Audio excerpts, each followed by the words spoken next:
I think officers that don't train jujitsu or any, kind of in my expert opinion, jujitsu is the most effective martial art out there, and especially when it comes to controlling a hands-on situation. In that type of job, you have a responsibility or duty to be prepared, not just for your own safety, but for the safety of others and the public. And you have a duty to your family to come home safe. Hey guys, if you missed out on the last conference in Nashville, Tennessee, you don't want to miss out on the next one. It's April 28th through May 3rd, Orlando, Florida, the Gaylord Palms Resort and Convention Center.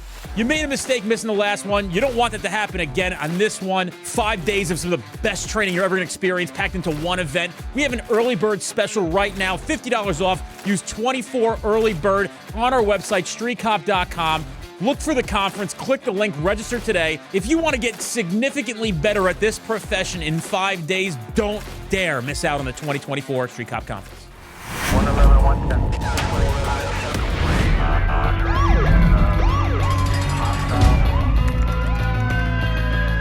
Training to be a street cop. Hey guys, welcome to this episode of the Street Cop Training Podcast. I'm your host, founder, and CEO of Street Cop Training. My name is Dennis Benino, and I'm jet lagged as fuck today. But we have with us today a man who comes from a great background, all sorts of cool shit going on. I'll let him explain it all to you. I'm going to try to get your last name right. Mitch Aguiar. Did I get it? Nailed it. Thank you for taking the time out to be on this show today. I appreciate it. Let's just dive into it. Tell us about you. You got a crazy fucking history. So about me, my name's Mitch Aguiar. As you said, I'm 34 years old. I'm a former Navy SEAL. I was in the military for 10 years, all in the SEAL teams.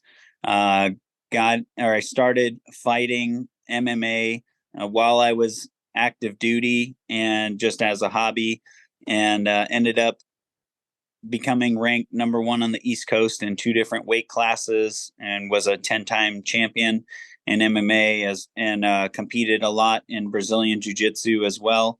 I'm now a black belt in Brazilian Jiu Jitsu, and I own my own Jiu Jitsu academy called Violent Hippie BJJ. That's another one of my businesses and brands, Violent Hippie. And when we first started this call, you had said, "Does your shirt say Violent Nipple?"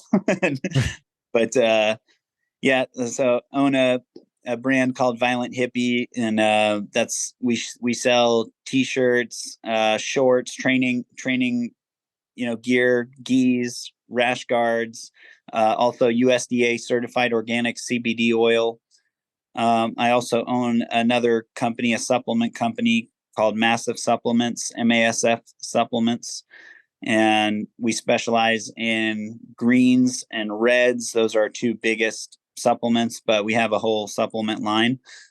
And I also own a charity, nationwide charity called Cop BJJ, that we pay for police officers around the country we pay for their memberships, their jiu-jitsu memberships at any gym they want to attend until the rank of blue belt.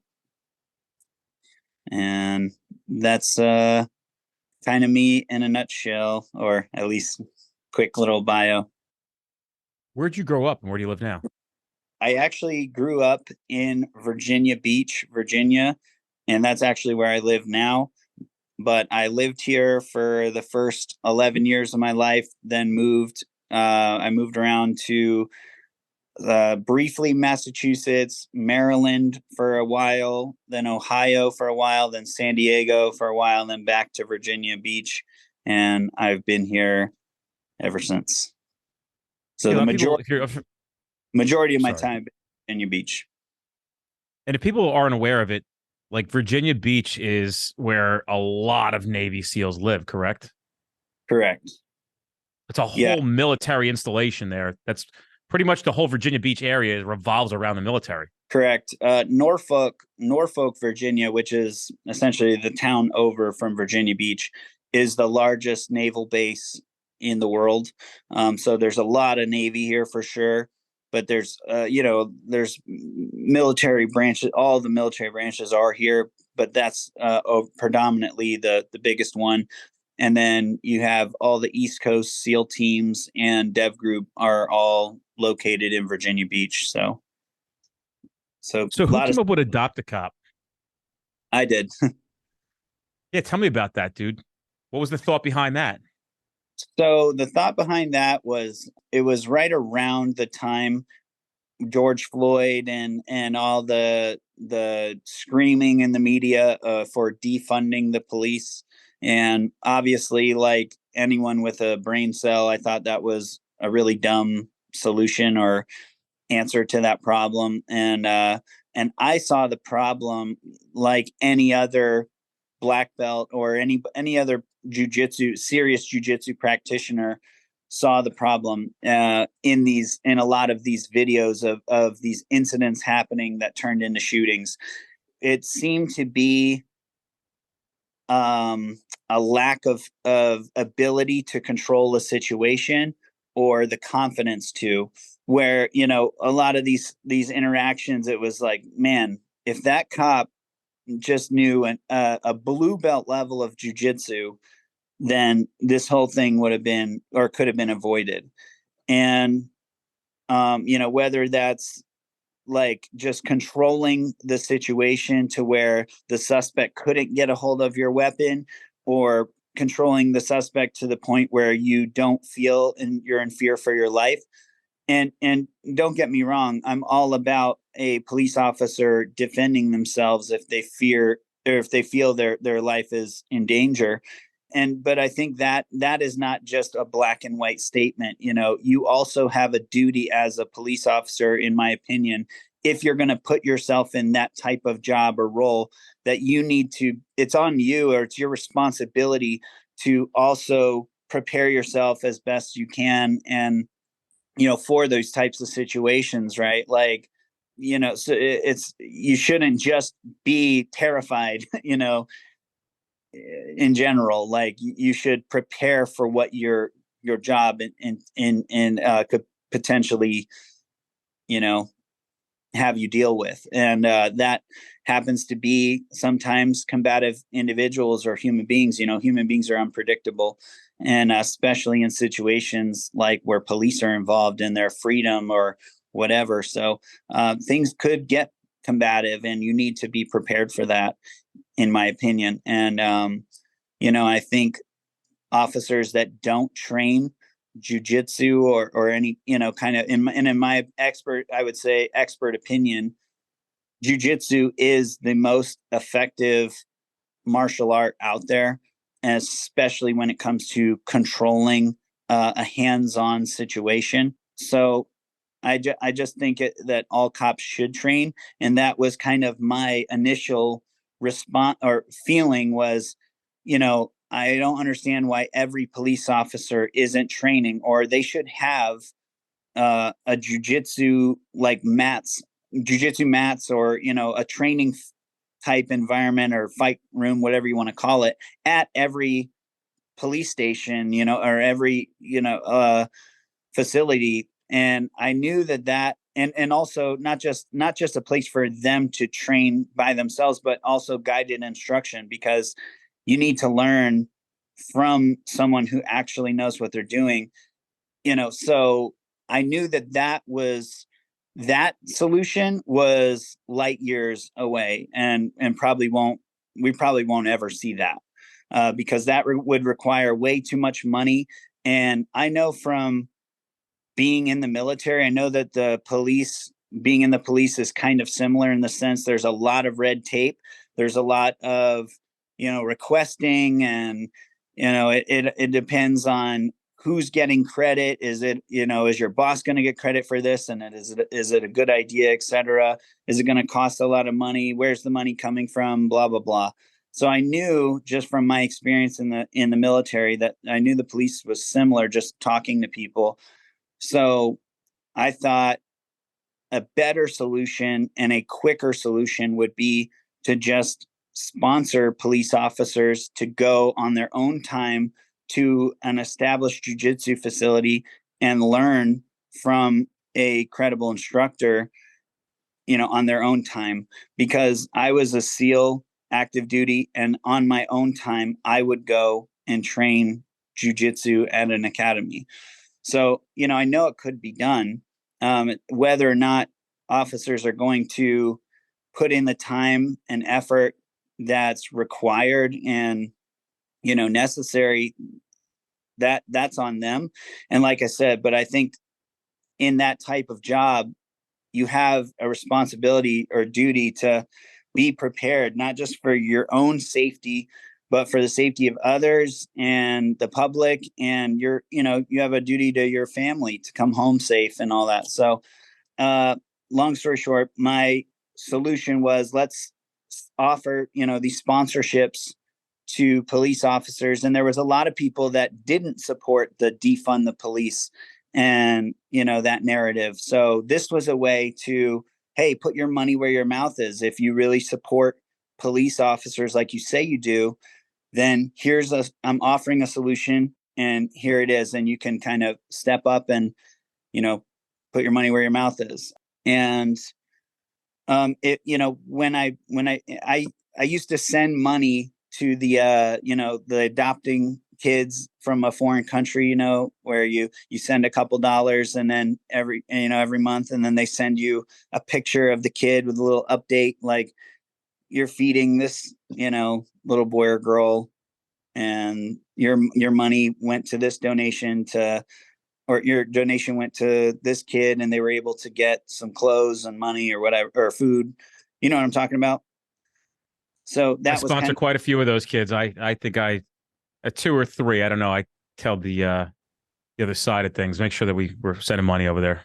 Yeah. So that was kind of my thought process of, well, you could adopt a cop, and people could donate money, and your money is going to pay for this police officer, their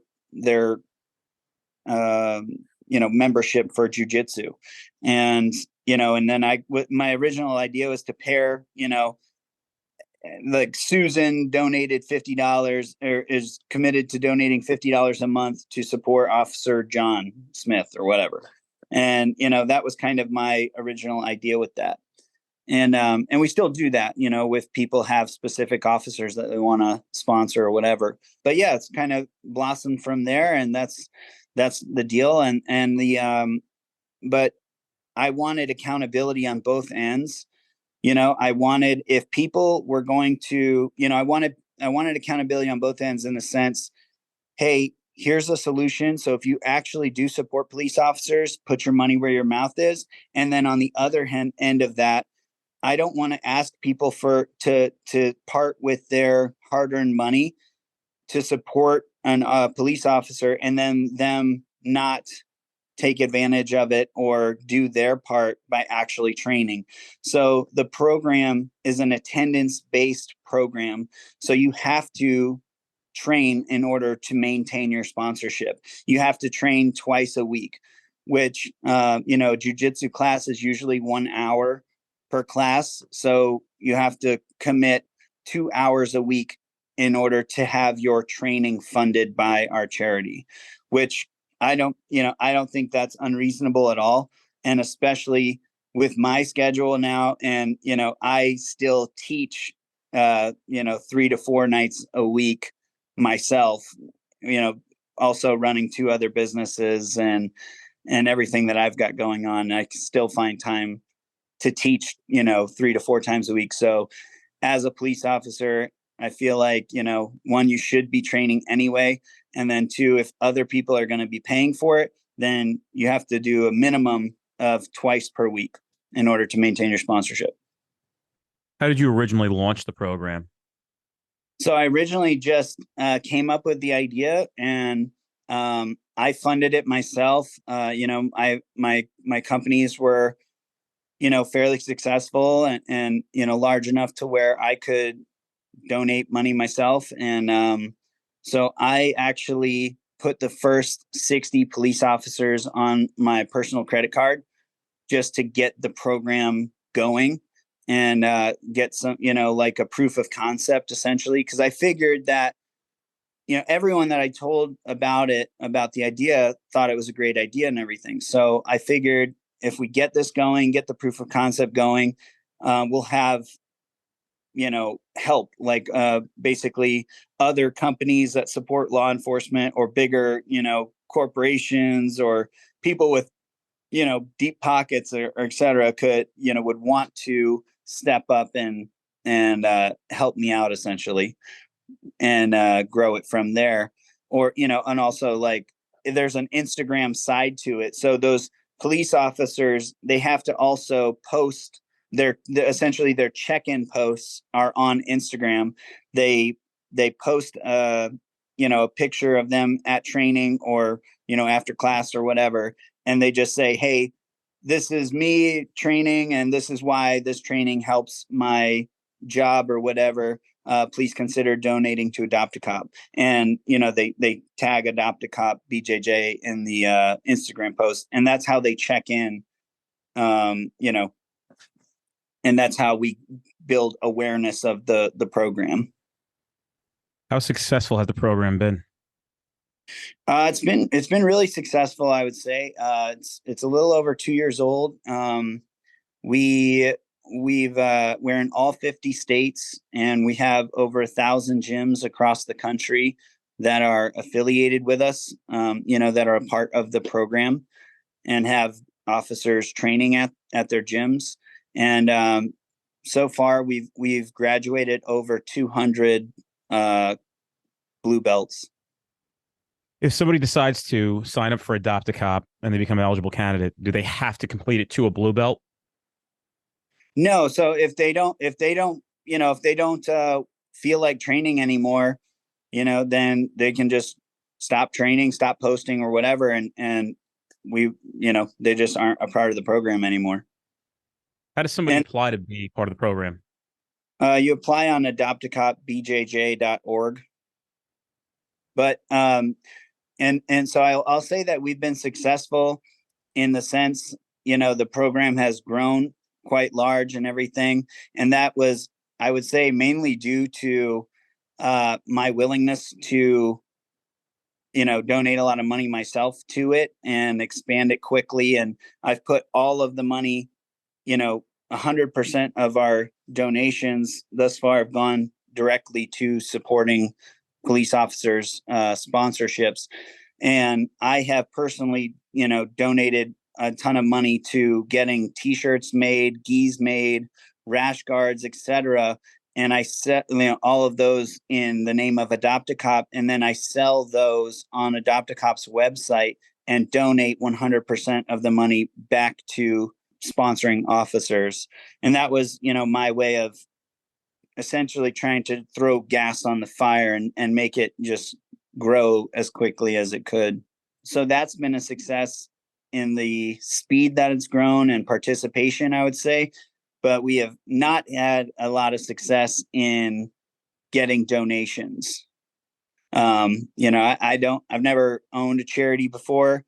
I don't put a ton of effort into like doing big fundraisers or anything like that, because I've got a lot of other stuff going on, and I've feel like I've made the kind of structured the program to where it can, and hopefully, the officers that are in the program taking advantage of the program are also doing their part in spreading awareness and asking for, donations, since they're the ones that are actually benefiting from the training. How does somebody donate if they want to donate? You can donate on adoptacopbjj.org. We have monthly subscriptions, that you can sign up for to donate monthly. You can do a one-time donation on there. And you also, like I said, can purchase any of the t-shirts, gis, rash guards, anything on the adoptacopbjj.org website. And 100% of that money goes to sponsorships. And then also on my supplements website, massivsupplements.com, we used to have a roundup feature that, asked people, would you like to donate $1 to Adopt a Cop? And a lot of people did that. But unfortunately, that feature is no longer available. on our website because that feature went away, which sucks. But and then the other way is people can just any of your daily Amazon shopping or regular Amazon shopping that you do, you can use Amazon Smile.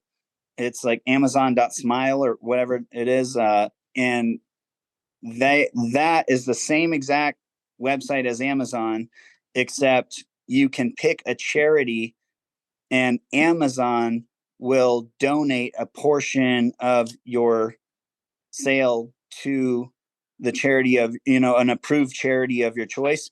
And Adopt a Cop BJJ is an approved charity on Amazon Smile. So anything you purchase on Amazon, a percentage of that, and it's no cost to you, Amazon does it, will go to Adopt a Cop BJJ if you choose us. So that's a really easy way that people can donate without even donating. That's cool. So how do they set that up? You just go on Amazon Smile, like Amazon Smile. Like if you Google Amazon Smile, it's just it's the exact same thing as Amazon. It's just called Amazon Smile, and they donate. That's cool. Yeah. What has the feedback been thus far from the people who have attended Adopt a Cop? For the most part, very good. Like I said, we've graduated over 200 blue belts, which is super cool. And those people have really, understood the value of the program and have taken full advantage of it. And, I understand, and also I'm realistic that the majority of people that start jujitsu don't finish or don't get their blue belt. It takes, if you're training a lot and you're really good, you'll get your blue belt in 6 months. If you're, kind of sporadically training and not that great or whatever, it might take you up to 1.5 years to get your blue belt, so, or maybe even longer. But again, this twice a week mandatory training kind of, it's set up to get people to actually get to the finish line of the blue belt, So the people that have actually, taken advantage of the program in that good way have loved it. And we've definitely had a lot of people start and then fall out, which is normal in jujitsu because a lot of times people don't like adversity, and in jujitsu, you're absolutely going to face adversity because no matter who you are, you're going to suck at jujitsu in the beginning. It's just the way it is because the level of knowledge and the depth of that pool is so deep, you can't, it just is what it is. And you have to be okay with sucking for a while. Your ego has to be able to handle that. When a big, strong guy comes into the gym and just gets strangled by a puny, little dweeb looking guy, it messes with people. And, especially I think with cops and I've seen this in the SEAL team. So I'm not picking on cops. I've seen this with Navy SEAL operators. They're used to being, this big badass, alpha type dude. And, when we go on target, sure, you're rolling deep with a gang and you're in body armor and a gun and all that is great. But what happens when it's just one-on-one and you're in the vessel that you were born in and brought into this universe with, and then all of a sudden you don't have these things to rely on. It's just you and your skill or lack of, and you get exposed. And that's hard for people to deal with sometimes. So, it's not surprising that people quit. In my opinion, that's really dumb. And it's not going to make you any better, but it is what it is. It's reality. And then also we've had people bitch and complain about the training twice a week, and that's just something that founding this charity and my background, I just don't care about your excuses. Like we give a 3 strikes system as well. So if you don't, if you miss a check-in or whatever, and you don't have a reason why, then that's like a strike. And if you get 3 strikes, you're out. And because I'm not gonna give people's hard-earned money to continually pay for you to train, and you're not actually training or showing up. So there's a level of accountability there. And again, just from where I come from and the world I come from, accountability is everything. And you have to just make it happen. There is no excuses, fuck your excuses. And I don't feel like, I don't owe any of these police officers anything. I'm doing this because I want to help add a solution to a problem. And again, help them better themselves, help them be, safer and come home to their family. And you know what I mean? Like, I just am providing a path for them to do that free of charge. And the only effort really, or the only requirement is really effort. And if you're not willing to give 2 hours per week, then that's fine. You don't have to be in this program. And there's plenty of other people that are willing to put in that minimal effort in order to take advantage of it. So that's kind of just where I stand on it. As far as we've had some people bitch about the, like I said, the requirements. And then some of the gripes, like we just recently had a gripe over someone saying that, they didn't support Adopt a Cop because we didn't vet some gym and some instructor at this gym. Like, this person had an issue with the instructor at some certain gym. And like I said, we have over 1,000 gyms affiliated with us. And we do that by, like, the police officer contacts us and says, hey, I live in, wherever, Indiana, and this is a gym that's closest to my house, and this is where I'd like to train. We reach out to that gym and say, hey, this is Adopt a Cop. We're this program. Would you like to participate? Blah, blah, blah. So, we try to make it as convenient for the officers, because there's police officers all around the country, so it's not like this is a set place that you can only get this training. We try to make it convenient for everybody to train. And so we don't have time to vet every single, do a background check on every single jiu-jitsu academy or every single jiu-jitsu instructor that's hired at that academy. We're just trying to get people training. And it's kind of on you to, do your own, or use your own judgment at that point. And again, so, I thought that was dumb, a dumb gripe of theirs. But and jiu-jitsu is like anything, and it's the politics in jiu-jitsu are very real and annoying as hell. And a lot of gyms will call and complain about another gym or whatever because they're in competition with each other, and they feel like this gym's taking food off my table or whatever. It's a lot of dumb shit that I really am not interested in dealing with or getting, having any part of. But I know that it's real. Why a blue belt? Because a blue belt is the first promotion after white belt. It goes white belt, blue belt, purple belt, brown belt, black belt. So these belts are not like Taekwondo where you're having 9-year-old black belts. This more like takes 9 to 10 years to get your black belt in jiu-jitsu.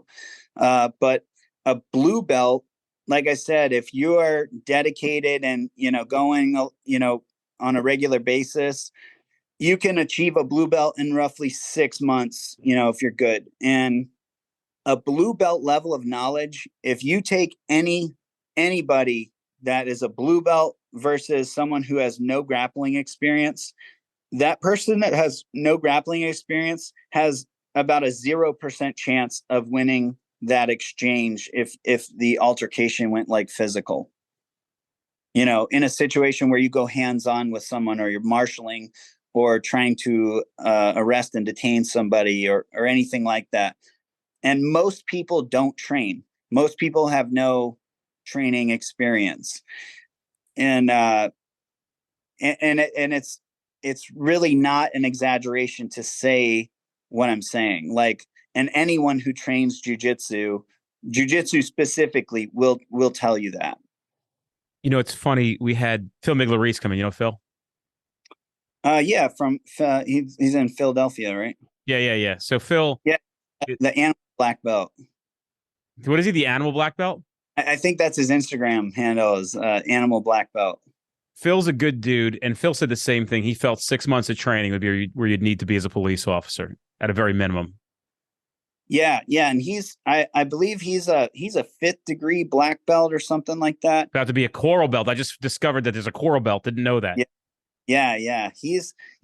Phil's he's awesome. I actually met him through Instagram because he had posted a submission and I was like, oh, that's my submission, the Aguiar choke. And he like looked it up or whatever and saw that I had posted a video years ago with Danny Inosanto, who is Bruce Lee's coach.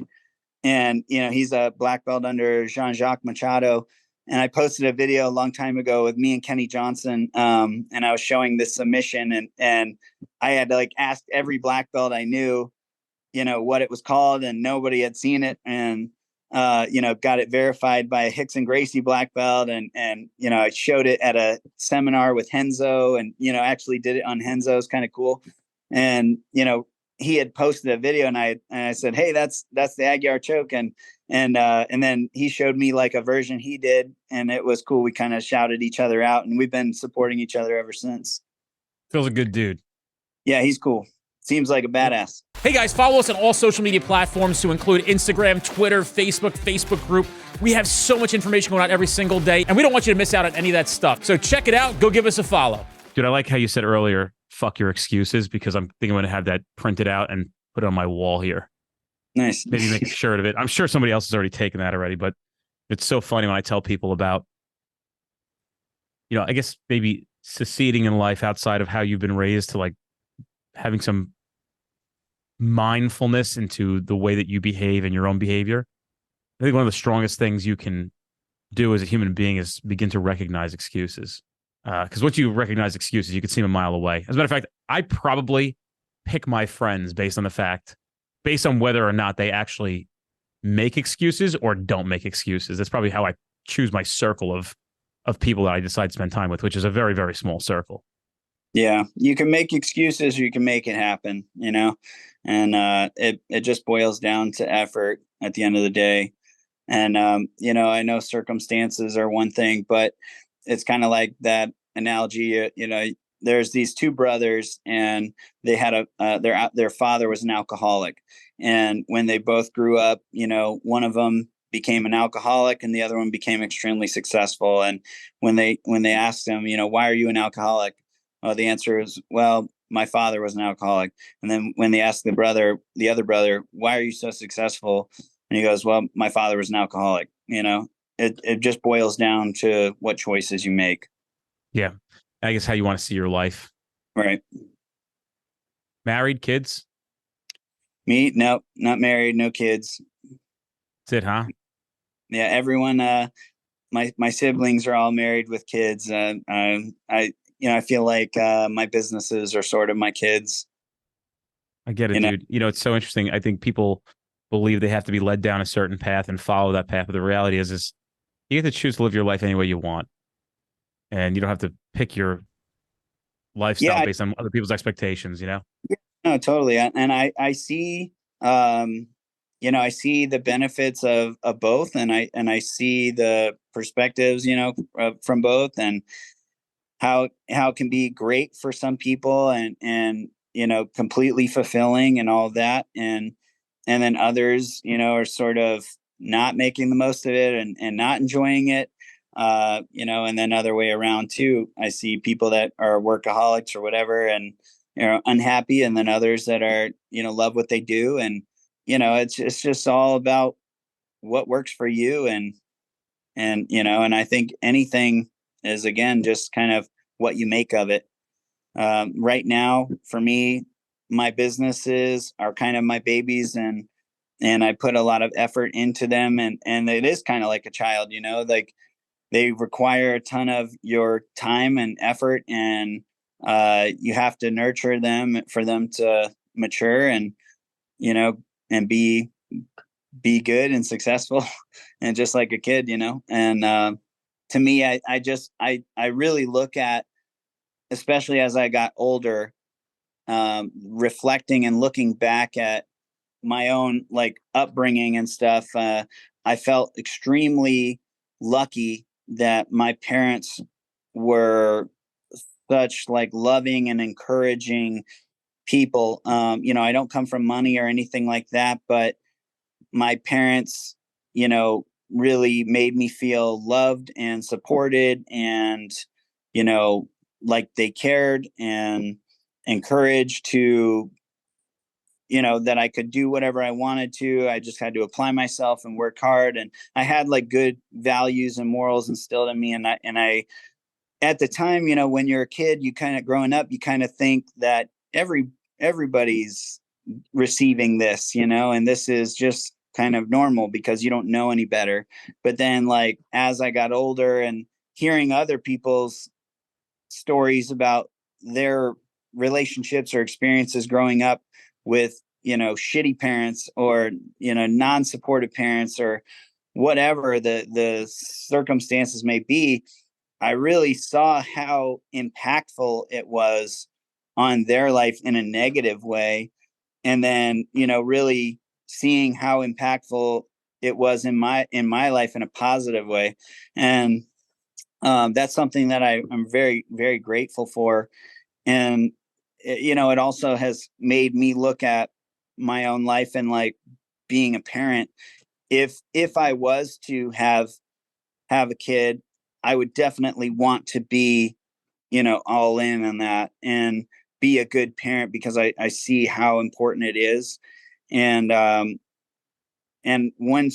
feel like once you have kids, you're almost like sacrificing your life for theirs in a way. And because they're so demanding of your time, and they are completely dependent on you, and your efforts and time and all that stuff. So it's not that it can't be done, like you can't do both, but it's just really, really hard.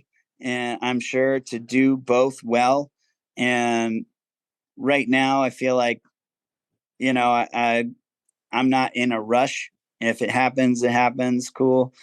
If not, cool. I'm cool with that too. I'm just making the most out of every day I can. Yeah, it's cool, man. I think everybody has their different perspective, and I'm certainly going to try to disagree with the, having kids in your life and what that means and the responsibility it means. I have a bunch of them. A fuck ton. Oh yeah, how many? Yeah, I got 4. Okay. And so, Yeah. dude, like there is truth to the fact that yes, you're going to have to dial back how much energy you put in other things because they do deserve and a lot of your time. And I don't say take up, because they do just deserve your time. But there is a different reward you get back from your children that you can't get in other ways. I think without sounding cliche, and you may not know that until you actually experience it. And typically for men, I don't think you experience that till about, I don't know, 6 months or more. Like I was just seeing my in-laws and my brother-in-law and his wife. And, I haven't seen their daughter since she was a baby. And now she's like almost 2 years old.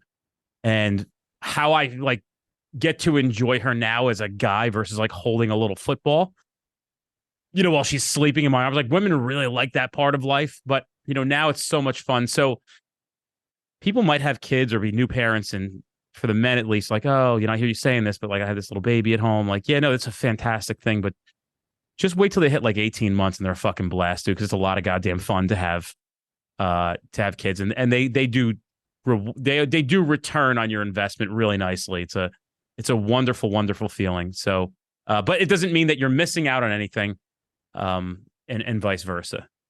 Yeah, no, I believe that, and I've really, it's been an interesting perspective as well, like being an uncle, and seeing my nieces grow up, and every time I, visit them, they're, especially from, babies to like, now my oldest niece, I believe, is starting 3rd grade. And so like that time frame, from like 0 to like 7 years old or so, they just change so fast. And, like you see them 6 months later and you're like, whoa, they're way bigger. They're a little bit more intelligent, but their innocence is so sweet as well. And you realize after, 2-3 times of going to visit, coming back, not seeing them for 6 months and going back 6 months.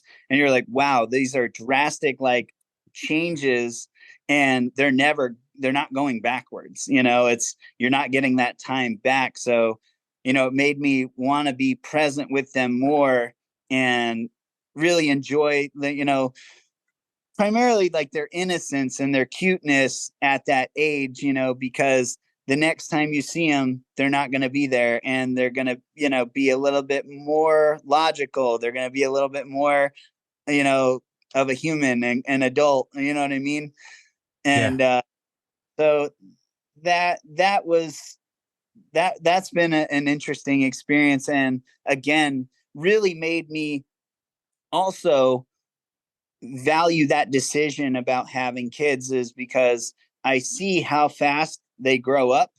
And again, you're never going to get that time back with them at that age and that experience. So if and when I do have kids, I want to be as present as I can for all of it, and really, try and get that experience to the fullest. And I feel like, maybe I work on my businesses and get to a point where I'm like completely financially secure and, can set these things up to where they're just running in the background without me needing to be there every day.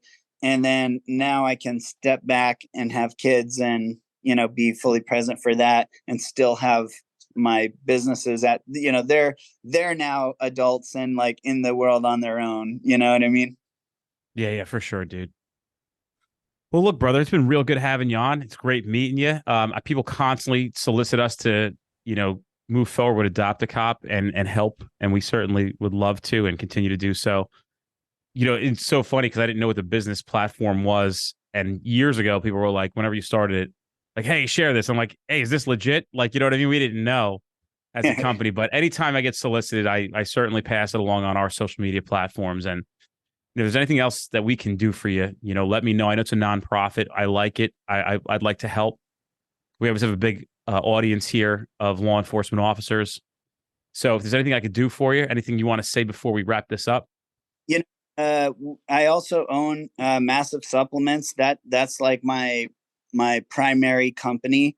And, I personally have been the biggest donator to Adopt a Cop BJJ. But, I don't know, like, and could be a whole other podcast about my background when it comes to, I was very outspoken against the tyrannical, bullshit that our country faced with COVID and all that nonsense. And, and I had originally, I had 370,000 followers on my Instagram, and I was verified before it cost $10. I had built that platform up organically for 5 years and almost 6 years. And that was the primary contributor to the success of my supplement company, because I had launched it from there. Over 90% of my sales came directly from Instagram. And, in that time during COVID, when there was no one speaking up about what the hell was going on it. And when I say no one, I mean with a sizable platform, with actual influence, and because no one wanted to risk losing their platform or losing their livelihood in that sense. I felt like it was way too important not to speak up. And, in the absence of leadership, you need to lead. And unfortunately, I got my Instagram deleted my account. Wow. And, I had posted a video of me on the streets of New York with a bullhorn screaming, "The vaccine does not stop you from getting COVID. It does not stop you from spreading COVID." And they deleted my account for misinformation, and like just overnight gone. And that really, did a hard impact on my business. And like I said, I've been the majority donator to Adopt a Cop. And so if people want to support, please look at our supplements and MASF supplements, MASFsupplements.com. And, all of our supplements are extremely high quality. Our main products are the Smashin Greens and the Smashin Reds. They're the absolute most nutrient dense blends of greens and red superfoods on the market, hands down. Awesome. And I'm going to buy some. Yeah, I appreciate that. And, we also offer, we've always offered military, veteran, and police first responder discounts. I've always put my money where my mouth is and supported people that, are like deserve to be supported, right? Yeah. Supported, yeah. So yeah, right now we're really struggling, and I'm super grateful for this opportunity to use your platform and get awareness or whatever. But yeah, so if you want to support, please purchase our supplements, Violent Hippie, we have awesome swag, stuff like that. You can support there. And then also adoptacopbjj.org. You can donate and support the police officers training in there. Owning and operating a business is fucking daunting. It's funny. It's been the most stressful thing I've ever done and had to navigate. And, and that's saying something, because I lived in Afghanistan for almost a year, getting shot at all the time, walking through minefields left and right, and it didn't really hold a candle to how stressed I've been dealing with this business at times. And, I never really expected that, and it's also, I'm so thankful that I've been through so much adversity before starting this business, because I don't know if I'd have been able to get through it, so. Well said. Well, Mitch, it's been real, my friend. It's been great. Thank you so much for having me on. Really appreciate it. Yeah, dude, anything you need, reach out to us. All right, will do. Thank you. Hey, bro. I'll see you.